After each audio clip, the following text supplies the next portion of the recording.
பாலியோட படைப்பை மக்கள்கிட்ட கொண்டு போய் சேர்க்கிற எந்த பிளாட்ஃபார்மும் இப்போ தமிழ் சூழலுக்கு ஒரு பெரிய ஆக்சிஜன் மாதிரி தான், ஆரோக்கியமான ஒரு முயற்சி தான். ஸோ அப்படி ஒரு முயற்சி ஆரம்பிச்சதுக்கு OTT ப்ளஸ்க்கு ரொம்ப நன்றி, ஒரு படைப்பாளையே நன்றி சொல்லிடுறேன். அந்த விஆர்லாம் வச்சு காமிச்சாங்க, ரொம்ப இன்ட்ரெஸ்டிங்காக இருந்துச்சு. அது எனக்கு இன்னும் டெக்னாலஜி என்னன்னு தெரியாது, ஆனால் ரொம்ப எக்ஸைட்டிங்காக இருந்துச்சு. கேபிள் சங்கர் அண்ணன் வந்து ரொம்ப இயங்கிட்டே இருக்கக்கூடிய ஆள், எப்போ அதை கேட்டாலும் ஏதாவது ஒன்று புதுசாக பண்ணிக்கிட்டே இருக்காரு. அது அவர்கிட்ட இருந்து எனக்கு இன்ஸ்பைரிங்கான ஒரு விஷயம் அது. ஸோ அதுக்கும் நன்றி. ரெண்டாவது, நான் வந்து சீனுராம் சாரோடைய ஸ்டூடெண்ட், நான் வந்து எனக்கு அவர் கூட இந்த ஒரு மேடல் எடுக்கிறதுக்கும் அவர் கையில் இந்த அவார்டு வாங்குறதுக்கும் அரேஞ்ச் பண்ணுறதுக்கு எனக்கு ரொம்ப பெருமையாக இருக்குது. அதுக்கும் தனியாக நன்றி தெரிவிச்சேன். எனக்கு ரொம்ப பெருமையாக ஒரு காலேஜ் ஸ்டூடெண்ட் மாதிரி வந்து முன்னாடி இன்னைக்கு வந்து ஒரு படத்துக்கு எழுதி இயக்கி வந்து நிற்கிறது வந்து ரொம்ப பெருமையாக இருக்குது.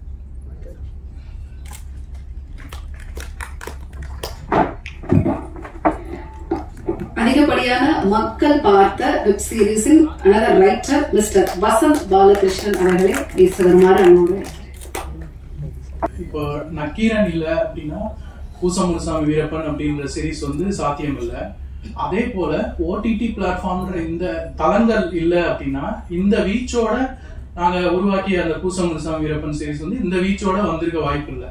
அப்போ படைப்புகளுடைய அந்த சாத்தியத்தை வந்து பாசிபிலிட்டிஸை வந்து தொடர்ந்து OTT பிளாட்ஃபார்ம்ஸ் வந்து அதிகமாக்கிட்டே இருக்கு. இப்போ இங்க ஸ்கிரீன் பண்ணப்பட்ட படைப்புகளை பார்க்கும்போதும் அந்த நம்பிக்கை தான் வந்தது. நம்ம டேபுவா சில விஷயங்களை டிஸ்கஸ் பண்ண முடியாது, சினிமால சீரியல்ல இதெல்லாம் பண்ண முடியாது அப்படின்ற எல்லா விஷயங்களையும் இதுல டிஸ்கஸ் பண்றாங்க. இப்போ கேபிள் சங்கர் சாருடைய சீரீஸ்ல வந்து ரிலேஷன்ஷிப் பத்தின விஷயங்கள் வந்து இவ்வளவு தூரம் எக்ஸ்ப்ளோர் பண்ணியிருக்காரு. ஸோ இந்த சாத்தியங்களை தொடர்ந்து OTT பிளாட்ஃபார்ம்ஸ் வந்து அதிகமாகிட்டு இருக்கு. இந்த OTT பிளஸ் வந்து அதை இன்னும் அதிகமாக்கும் நம்பிக்கை பிறந்திருக்கு. அதுக்கு வாழ்த்துக்கள், நன்றி.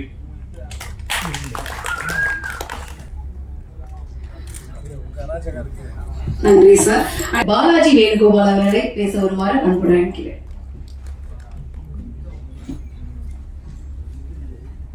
ரொம்ப சந்தோஷம். First thanks for coming. இது நான் கேபிள் சங்கர் சார்பாகவே சொல்லுவேன். பிகாஸ் கேபிள் சங்கர் என்னோட நண்பர் கிடையாது, இஸ் லைக் மை ஃபேமிலி.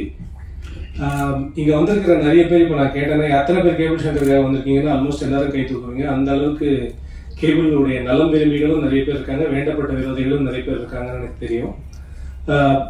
எனக்கு அவர்கிட்ட பர்சனலாக பிடிச்சது என்னன்னா, ரொம்ப உண்மையான ஒரு நபர். என்னை பொறுத்த வரைக்கும் நல்லா இருக்கும் இல்லையோ வெளிப்படையா முகத்துல சொல்றது ஒண்ணு ஒரு பெரிய குவாலிட்டி. அது ரொம்ப அழகா பண்ணுவாரு. இன்னொன்னு என்னன்னா, நிறைய பேர் சினிமாவை காதலிப்பாங்க அப்படின்னுவாங்க. இவர் சினிமாவை கிட்டத்தட்ட ஸ்டாக் பண்ணுவார். நான் பார்த்த வரைக்கும் சினிமாவை வந்து அந்த அளவுக்கெல்லாம் இவ்வளவு தீவிரமா ஒருத்தர் காதலிச்சு நான் பார்த்ததே கிடையாது. ஒரு படம் ஓடலைன்னா அந்த டைரக்டர் அந்த ப்ரொடியூசரோட இவரு பாவம் ரொம்ப உட்காந்து ஃபீல் பண்ணி அந்த படத்துக்கு நம்ம ஏதாவது பண்ணணும்னு சொல்லிட்டு ஏதாவது சம்பந்தமே இருக்காது யார்கிட்டயோ பேசுவாரு. அந்த டைரக்டர் யாரையோ மீட் பண்ண வைப்பாரு. அவங்களாம் திருப்பி இவருக்கு ஏதாவது பண்றாங்களா இல்லையான்னு கூட தெரியாது. But he will definitely come out with something good. So இன்னைக்கு ஆக்சுவலா பாத்தீங்கன்னா இந்த OTT பிளஸ்ன்றது வந்து இது ஒரு சாதாரண விழாவா பண்ணிருக்கலாம். பட் எங்களை மாதிரி இருக்கிறவங்களெல்லாம் கூப்பிட்டு ஒரு ஆனர் பண்ணணும் அப்படின்றது அவருக்கு தோணுது. ரொம்ப ரொம்ப சந்தோஷமான விஷயம். இதுல நான் தான் இன்ஃபேக்ட் டெக்னிக்கலி லக்கி மேன். ஏன்னா எனக்கு முன்னாடி பேசின யாருக்குமே ஒரு பெரிய ஸ்டார் கிடைக்கல, ஒரு பெரிய மியூசிக் டைரக்டர் கிடைக்கல. ஆனா அதுக்குள்ள ஃபார் எக்ஸாம்பிள் நான் இப்போ பைரி பார்த்தேன், கிடா பார்த்துருக்கேன். அவங்களாம் என் படம் பார்த்தாங்கன்னு எனக்கு தெரியல. பட் அதை பத்தி நான் கவலையும் பட மாட்டேன். ஏன்னா அவங்களுக்கு இருந்த சூழ்நிலை எனக்கு தெரியும். வட்டார வழக்கும் நான் பார்த்திருக்கேன். இந்த எல்லா படமும் நான் பார்த்திருக்கேன். அது எல்லாமே டெக்னிக்கலி கேபிள் சொல்லி தான் நான் பார்த்தேன். அதுதான் உண்மை. அந்த அளவுக்கு நல்ல படத்தை வந்து தூக்கி நிறுத்தணும்னு ட்ரை பண்ற அவருக்கு முதல்ல ஒரு நல்ல கைத்தட்டு கொடுக்கணும்னு நான் எப்பவுமே ஆசைப்படுறேன்.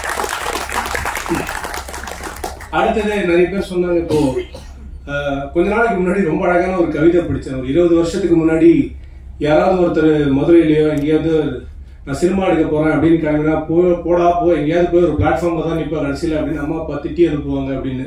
நீங்க டெக்னிக்கலி எல்லாருமே பிளாட்ஃபார்ம் கிட்ட தான் போய் நின்றுட்டு இருக்கோம். அது ஏதோ வாழ்த்தா மாறிடுச்சு அப்படின்னு நான் நினைக்கிறேன்.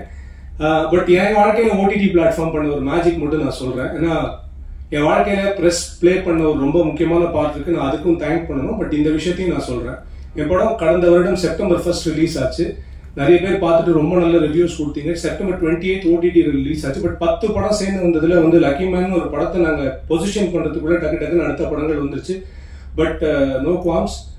ஆனால் அந்த 28th ரிலீஸ் ஆகும்போது அதுலேருந்து ஒரு மாசத்துக்கு அமேசான் பிரைம்ல கிட்டத்தட்ட ஆல் இண்டியா லெவல்ல ஸ்ட்ரீம் ஆன அமேசான் ஃபிலிம்ஸ்ல நம்பர் 3 நம்பர் 4லயே கிட்டத்தட்ட ஒரு மாசம் இருந்துச்சு அந்த படம். எனக்கு முன்னாடி என்ன படம் அப்படின்னா ராக்கியா ராணின்னு ஒரு படம், கரஞ்ச ஒரு படம், அதுக்கு அடுத்த படம் ஜெயிலர் இருந்துச்சு.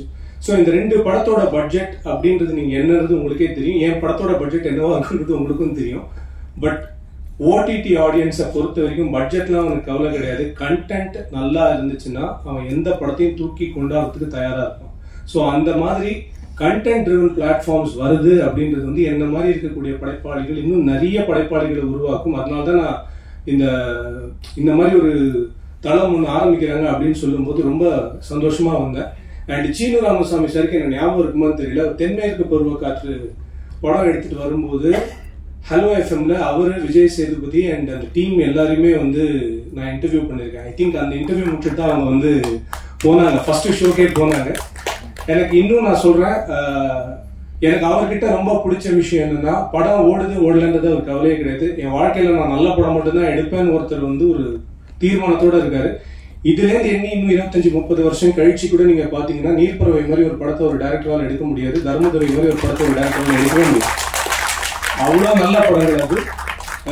அதுதான் என்னன்னா அது எப்படின்னா டெக்னிக்கலி ஒரு அணில் மாதிரி. அது எத்தனை பேருக்கு அணில் கதை தெரியும் தெரியாது. அணில் என்ன பண்ணுமா, உலகத்துல இருக்கிற கிட்டத்தட்ட ஒரு 10% காடுகள் வந்து அணில் தான் ஃபார்ம் பண்ணிச்சுன்னு சொல்லிட்டு ஒரு தியரி இருக்கு. ஏன்னா அணில் ஏதாவது பழத்தை சாப்பிட்டுச்சுன்னா அதனுடைய விதை என்னைக்காவது நமக்கு தேவைப்படும் சாப்பிட்றதுக்கு அப்படின்னு சொல்லிட்டு அதை புதைச்சி வச்சுட்டு அது போயிடுமா, அது மறந்துடுமா டெக்னிக்கலி. அப்படி அது புதைச்சி வச்ச விஷயங்கள் தான் மிகப்பெரிய காடுகளாக இருக்குன்னு. அந்த மாதிரி அவர் பண்றது எல்லாத்தையுமே நல்லது பண்ணிட்டு போயிட்டே இருக்கு. ஸோ இன்னைக்கு இந்த மேடைக்கு வந்து என்ன மாதிரி இருக்கிறவங்களெல்லாம் ஒரு ஆனர் பண்ணணும் அப்படின்னு சொல்றதும் அவர் பண்ற ஒரு நல்லதுதான் நான் நினைக்கிறேன். என்னமோ தெரியல, எனக்கு ரொம்ப பிடிச்சி நான் ஒரு ஏகலைவனா பார்த்து ரொம்ப சந்தோஷப்படுறேன். பாலுமேந்திரா சார் கையால நான் ஏதோ ஒன்று வாங்க போறேன்னு எனக்கு தோணுது அவர் மூலமா வாங்குறது. ஸோ ரொம்ப சந்தோஷம். அண்ட் இந்த டீம்ல இருக்கிற எல்லாருக்குமே ரொம்ப என்னுடைய வாழ்த்துக்கள். அப்புறம் குறிப்பா என் தம்பி ஜெயச்சந்திர அஷ்மி ரொம்ப அடக்கமா பேசிட்டான். இப்போ சமீபத்தில் வெளியான லேபிள் வெப் சீரிஸ்க்கும் அவன் தான் ரைட்டர், ரொம்ப மிகப்பெரிய ரைட்டர். அவன் பார்த்தா கொஞ்சம் அமைதியா இருப்பான், but he is going to be a dynamite very soon. I am very sure he is a dynamite right now, but still இதுக்கப்புறம் பெருசா வெடிப்பான்னு நினைக்கிறேன். அண்ட் பிரஸ் எல்லாருக்கும் ரொம்ப ரொம்ப நன்றி. அண்ட் உங்க எல்லாருக்கும் தெரியுது என்ன பண்ணணும்னு. அண்ட் இந்த டீமுக்கு தொடர்ந்து ஆதரவு கொடுங்க. இந்த டீமுக்கு நான் சொல்லக்கூடிய ஒரே ஒரு வார்த்தை என்னன்னா, இன்னைக்கு எல்லாரும் இருப்போம் சார், நாங்கெல்லாம் வீட்டுக்கு கிளம்பி போயிடுவோம், ட்வீட் போடுவோம், ஃபேஸ்புக்ல ஸ்டேட்டஸ் போடுவோம், வாழ்த்துக்கெல்லாம் தெரிஞ்சிடும். ஆனால் நாளைக்கு ஆஃபீஸ்ல நீங்க மட்டும் தான் இருப்பீங்க. அப்போ நீங்க யோசிக்க வேண்டியது என்னன்னா, எந்த மாதிரி கண்டென்ட் அப்படின்னு யோசிச்சீங்கன்னா, நான் ஒரே சிம்பிள் ஸ்ட்ராட்டஜி தான் வச்சிருக்கேன். இன்டென்ட் நல்லா இருக்கிற கண்டென்ட் எடுங்க, வாழ்க்கை ஒவ்வொன்று இருக்கும். அவ்வளவுதான் நான் சொல்றேன். Thank you so much. Thanks for your time.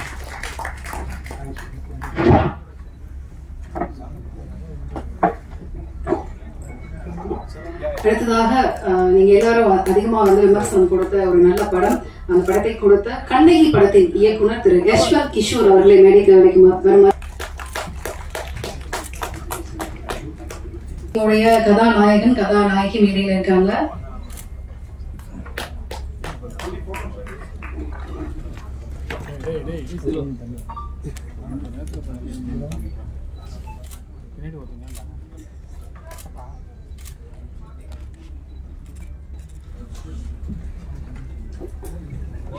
Thank you sir.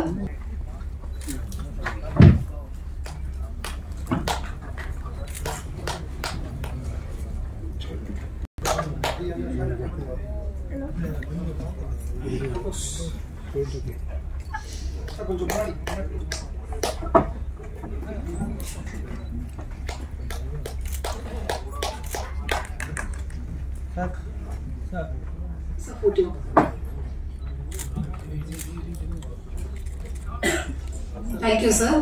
அடுத்தது இங்க பலர் ஆர்வம்